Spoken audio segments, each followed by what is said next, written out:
എല്ലാ സുഹൃത്തുക്കൾക്കും life vision talk ഷോയിലേക്ക് ഒരിക്കൽ കൂടി സ്വാഗതം ചെയ്യുന്നു. ഞാൻ GK തുമ്പക്കാരൻ.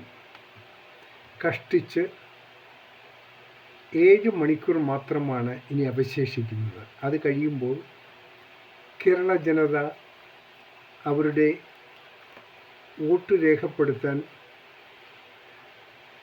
ബൂത്തുകളിലേക്ക് യാത്രയാകും. ആകെ ഈ രാത്രിയിൽ എനിക്ക് പൊതുജനങ്ങളോട് റിക്വസ്റ്റ് ചെയ്യാനുള്ള ഒന്നത് മാത്രം, ഒരു സമാധാനപരമായ അന്തരീക്ഷം നാം ഇവിടെ ഉണ്ടാക്കിയെടുക്കണം. അത് ഇല്ലാത്തൊരു അവസ്ഥയിലാണ് നാം ഇപ്പോൾ ഇവിടെ ജീവിക്കുന്നത്. നമ്മുടെ കുട്ടികൾക്ക് സമാധാനമായി ഇവിടെ ജീവിക്കണം. അവർ റോഡിൻ്റെ പുറത്തിറങ്ങിയാൽ അവർ മുന്നിൽ കാണുന്നത് മദ്യഷാപ്പുകളുടെ ബോർഡായിരിക്കരുത്. ഏത് സമയത്തും ഈ മദ്യഷാപ്പുകൾ പ്രവർത്തിക്കുന്നു. ഇനി അത് ഇപ്പോൾ ഭരിക്കുന്ന ഗവൺമെൻറ് തന്നെ വന്നാൽ ആ മദ്യഷാപ്പുകൾ 24 മണിക്കൂറും പ്രവർത്തന സജ്ജമാക്കും. കാരണം ഇവർക്ക് പൈസയാണ് വേണ്ടത്. കോടികൾ വാങ്ങി അവർക്ക് എന്ത് ദൂർത്തും എന്ത് ചെയ്യാനും അവർ മടിക്കില്ല. കൊള്ളയും കൊള്ളിവയ്പ്പും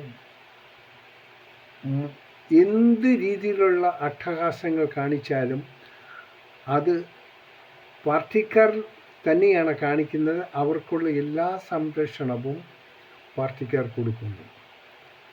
ഇപ്പോൾ തൊഴിലുകളില്ലാതെ ചെറുപ്പക്കാർ നാട് വിട്ടു പോവുകയാണ്, അന്യദേശങ്ങളിലേക്ക് പാലായനം ചെയ്യുകയാണ്. കാരണം ഇവിടെ അങ്ങനൊരു സംഭവമില്ല. പഠിച്ചാലും തൊഴിൽ കിട്ടാത്ത അവസ്ഥ.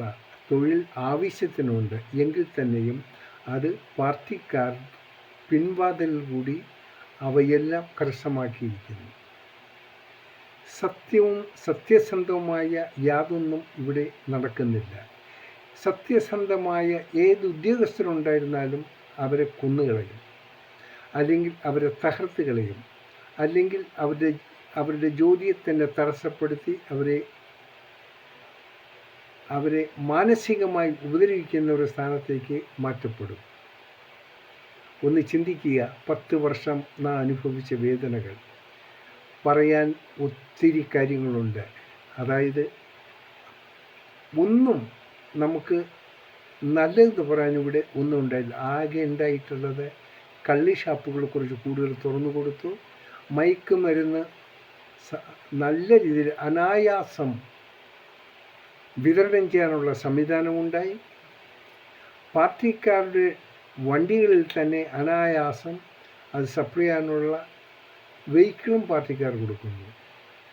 ജീവിതത്തിൽ ഒരിക്കൽ പോലും ഇത്ര തകർന്ന് തരിപ്പണമായ ഒരു ഭരണ രീതി നാം കണ്ടിട്ടില്ല. ഈവൻ എത്ര അധംപതിച്ച സ്റ്റേറ്റിലും ഇങ്ങനെയുള്ളൊരു അരാജകത്വം നടന്നിട്ടില്ല. കാണുക, മൊത്തം സ്റ്റേറ്റ്സിൽ ഉടനീളം ഒരു വ്യക്തിയുടെ ഫോട്ടോ മാത്രം വെച്ച് ദൈവമെന്നുള്ള രീതിയിൽ PR വർക്ക് നടത്തി അവർ വോട്ടിന് വേണ്ടി വീണ്ടും പരക്കം പായുകയാണ്. എവിടെ നോക്കിയാലും ഒരേ ഒരു ഫോട്ടോ. ഇത്ര അധംപതിച്ച ഒരു നാട്ടിലാണ് നമ്മൾ ജീവിക്കുന്ന ഓർക്കുമ്പോൾ സങ്കടം തോന്നുന്നു. ഇനി അത് ഉണ്ടാകരുത്. ചെയ്തതിന് അവർ ശിക്ഷ അനുഭവിച്ചിരിക്കണം. ഇവിടെ 51 വെട്ടുവെട്ടി ചിഹ്ന ഭിന്നമാക്കിയ അവർക്ക് 5 സ്റ്റാർ മോഡൽ ജയിലിൽ സുഖസൗകര്യങ്ങൾ ചെയ്തു കൊടുത്ത് അവർക്ക് വേണ്ടി എല്ലാ സൗകര്യങ്ങളും ഉണ്ടാക്കുകയും ഇഷ്ടമുള്ളപ്പോൾ പുറത്തു വരികയും പുറത്തു വന്നവർക്ക് വേണ്ട കോലാഹലം കാണിക്കുകയും ഒക്കെ ചെയ്യാം. അതിനുവേണ്ടി മാത്രമുള്ളൊരു ഭരണകൂടമാണ് നമുക്കിന്നുള്ളത്. ഇതിനൊരു അവസാനം കൊടുക്കേണ്ടത് നമ്മുടെ ഓരോ വ്യക്തികളുടെയും കടമയാണ്. നാളെ നമുക്കിവിടെ സമാധാനമായി ജീവിക്കണമെങ്കിൽ ഈ സംവിധാനം അടിമുടി മാറ്റപ്പെടേണ്ടതാണ്. ഇവിടെ കുറച്ച് പാർട്ടിക്കാർക്ക് വേണ്ടി മാത്രം ഉള്ളൊരു ഭരണം ആയിപ്പോയി. ഇതിന് കൂട്ടുനിൽക്കുന്ന ഏത് പാർട്ടി നേതാക്കന്മാരും അവരുടെ എത്ര തലമുറകൾ പിന്നിട്ടാലും ആ ശിക്ഷ അവർ അനുഭവിച്ചുകൊണ്ടേയിരിക്കും. എന്ത് അനാവശ്യവും എന്തും കാണിക്കാനും അവർക്ക് അവർക്ക് തന്നെ അവരുടെ നിയമങ്ങളുണ്ട്, അവരുടെ കോടതിയുണ്ട്. ആരെ എന്ത് പീഡിപ്പിച്ചാലും അത് പാർട്ടി കോടതി തീരുമാനിക്കും അതിൻ്റെ ഗ്രാവിറ്റി എത്രയുണ്ടെന്ന്. വളരെ മോശമാണ്. ഇത് പറയാൻ നമുക്ക് തന്നെ ലജ്ജ തോന്നുന്നു. ഈ വീഡിയോ ചെയ്യുമ്പോൾ തന്നെ ഇത് എൻ്റെ സുഹൃത്തുക്കൾ പലരും കാണും. പക്ഷേ ഇതിന് ഉപയോഗിക്കേണ്ട ഭാഷകൾ നമ്മുടെ നിഘണ്ടുവിലില്ല. ഇവർക്ക് ഉളുപ്പെന്നുള്ളത് ശകലമുണ്ടെങ്കിൽ ഇനിയെങ്കിലും ഈ സ്ഥാനത്തിരിക്കാൻ ശ്രമിക്കരുത്. നശിപ്പിച്ചു, തകർത്തു, തരിപ്പണമാക്കി. കോടാനുകോടി കടങ്ങൾ നിങ്ങൾ വരുത്തിച്ചു വെച്ചു. നിങ്ങൾ ജയിക്കില്ലെന്നറിയാം. വരുന്നവരെ നിങ്ങൾ വെള്ളം കുടിപ്പിക്കാൻ എന്തൊക്കെ കാട്ടിക്കൂട്ടാമോ അതൊക്കെ കാട്ടിക്കൂട്ടി. ഇനി നിങ്ങൾ ഒരുപക്ഷെ വിചാരിച്ചിരിക്കും നിങ്ങൾക്ക് ജയം കിട്ടുമെന്ന്. അത് നിങ്ങളുടെ അവസാനമെന്നും കരുതിക്കോളൂ. നിങ്ങൾ അവസാനിച്ചിരിക്കും. നിങ്ങളുടെ സമയം എണ്ണപ്പെട്ട് കഴിഞ്ഞു. പ്രിയപ്പെട്ട ശ്രോതാക്കളെ, ഇതിന് വിധി കൽപ്പിക്കേണ്ടത് ജനകീയ കോടതികളാണ്. അതാണ് നാളെ നിങ്ങൾ 7 മണിക്ക് നിങ്ങളുടെ ബൂത്തുകളിലെത്തേണ്ടത്. രാവിലെ 7 മണി മുതൽ 6 മണി വരെ വിശാലമായി നിങ്ങൾക്ക് ആ ഒരു മണിക്കൂറുണ്ട്.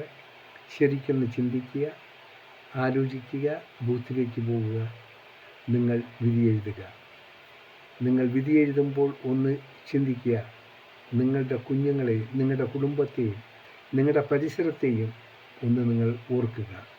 ജോലി ചെയ്യാതെ കൂലി വാങ്ങുന്ന, ജോലി ചെയ്യാതെ അധ്വാനിക്കാതെ കൂലി തട്ടിപ്പറിക്കുന്നവരുടെ കൂടെയാണോ അതോ അധ്വാനിക്കുന്നവൻ്റെ ഓടൊപ്പമാണോ വേണ്ടതെന്ന് സ്വയം തീരുമാനിക്കുക.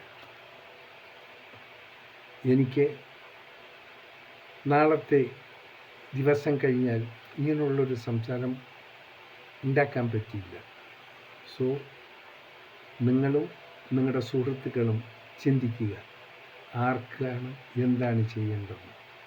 കാണാം വീണ്ടും മറ്റൊരു വീഡിയോയിലൂടെ. Thank you.